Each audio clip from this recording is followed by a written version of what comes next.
Hey everybody, and welcome back to Farmboy's Garage. Today we're working on a 1985 Chevy C30, and we're going to be replacing the radio in it. Part 1, I took the old radio out, and in part 2 we replaced the rear speakers, put Kenwood speakers in the back right here. And I didn't replace the front speakers because I didn't want to have to take the chance of damaging this dash. But I'm going to take you in there in the shop. We're going to get the radio and hook up the wiring harness for it. Okay, so this is the radio I'm going to be putting in. It's a custom Autosound USA 230. On my other channel a while back, I replaced the radio on my stepson's truck with a 630, I believe, 6 something. It had a little more features than this one, but in my truck I don't need that many features. I think this is going to work perfectly. This is very, very similar in looks to the other one.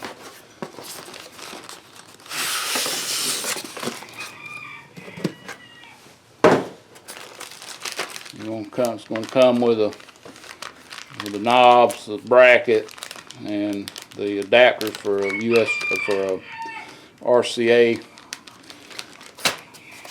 This is made for the 73 to 80. It says 88, but I guess it could be the new style 88s. It's going to be with the Chevy emblem on the front. Looks like the old AM style radios. I don't know if y'all can see that. This is a digital radio, and this one's already got the knob, the hickey on it, so we'll have to take that loose. The first thing we need to do is get this wiring harness, and I would highly recommend buying a factory wiring harness adapter to go from aftermarket to the factory radio if you've still got the plugs. And I would recommend keeping the factory plugs. Alright, so you can buy these adapters. They don't cost very much. The factory plugs will plug into here. These wire into the radio. They're all color coded to be, perfect match for the radio. It comes with this plug here. I'm not sure what this is. I think it could possibly be a speaker plug. It's what it looks like, a speaker plug for a center speaker. We might hang on to that. And one thing this radio has that the factory one does not is it's got a full-time power wire. So we'll have to run another wire to the fuse box, and that's going to be this yellow wire right here. All these wires are labeled. They went ahead and they put these barrel type connectors on here. I don't like them. These will be coming off. I will take and use some butt style connectors with shrink wrap built into them. So the only ones that we're not going to need, we'll have to run this to the battery. I'll extend this on out some, is this blue wire, which is for an power antenna. It comes already heat shrinked on the end, so you don't have to worry about this getting on anything. And on the factory one, what we'll do on it, the blue one, is we'll just cover that up with some heat shrink.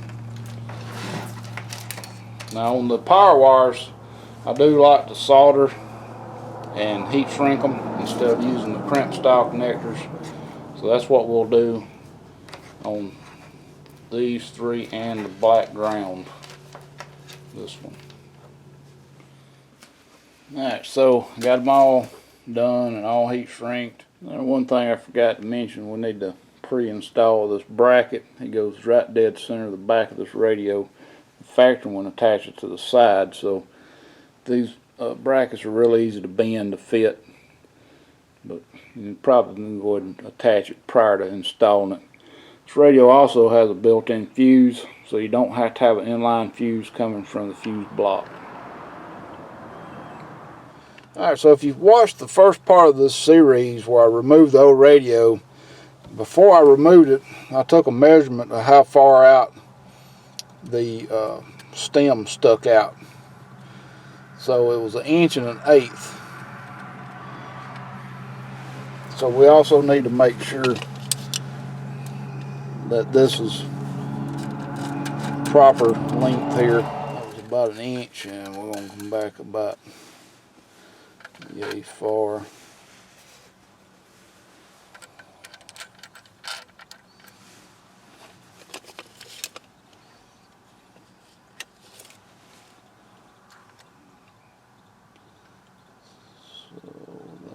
Be pretty close right there time I get that nut on there.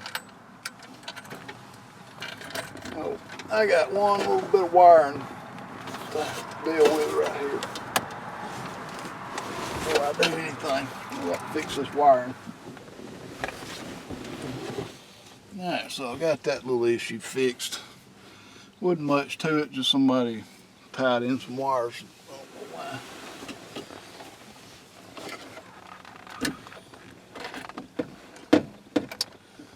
I think what I want to do first is possibly hook up this antenna. It's going to be kind of the steering wheel's just all in the way. This antenna might be a little bit of fun, especially I'm probably going to hit the camera. I need to stick my hand through here and grab it through there. And if I didn't have this console right here, it'd probably be a lot easier. I could slide towards the center a little bit, but this damn steering wheel right in my dang neck, it's gonna be hard to do.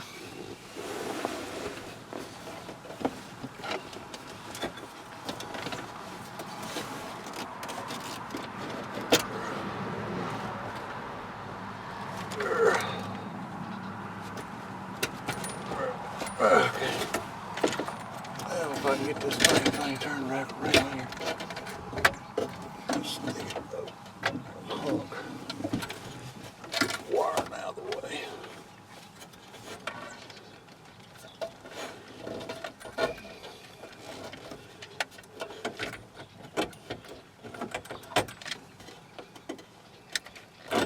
There we go.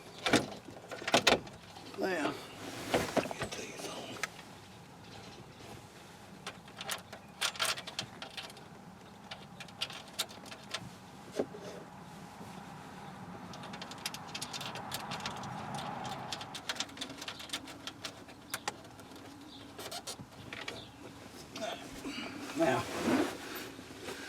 Now I didn't go ahead, I hadn't hooked up any wiring yet because we need to double check to make sure we got enough stem sticking out right here first. May have to take it loose again, pull it back out and all that.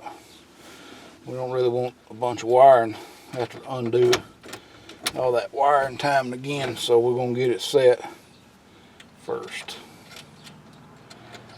Get it in here. Go ahead and tighten it up with a socket. This is a 1/2 inch nut on these. Let's take a 1/2 inch deep well. Run it till it's tight.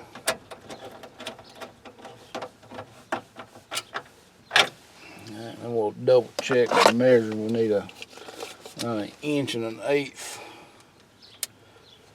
We're going to be a little bit over, I think. Oh, we'll be pretty dang close right there. Pretty close. I believe that'll work.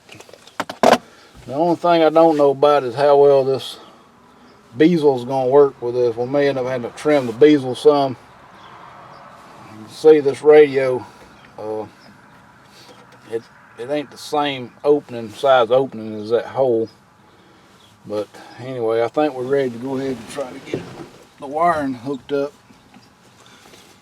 The wiring will only go one way, and I wished I could stick the camera down there to show you, but it's going to be hard enough for me to get down there. I don't think I'm going to video it because it's going to be a lot of, you ain't going to see anything from up here. Alright, so I've got everything hooked up. I've got my yellow wire run. Just run it kind of over the back in through here and then around, and then I found a spot right there. It's a battery spot. Notice there's a couple of shunts in here, but I took one of those shunts out. It killed that spot there, so I put it back in. I never have noticed shunts before, but apparently that's what powers these other ports up in here. And yeah, it's a mess of wiring up in there. So I guess the only last thing is to try it out and then put everything back. I'm not going to video putting the bezel back on unless I have issues. If I have issues fitting it around that radio, I might video it, but basically it's just using it back together. You can watch part one, see me take it off, and it's just the reverse of that. And the hardest part's getting that piece in this area.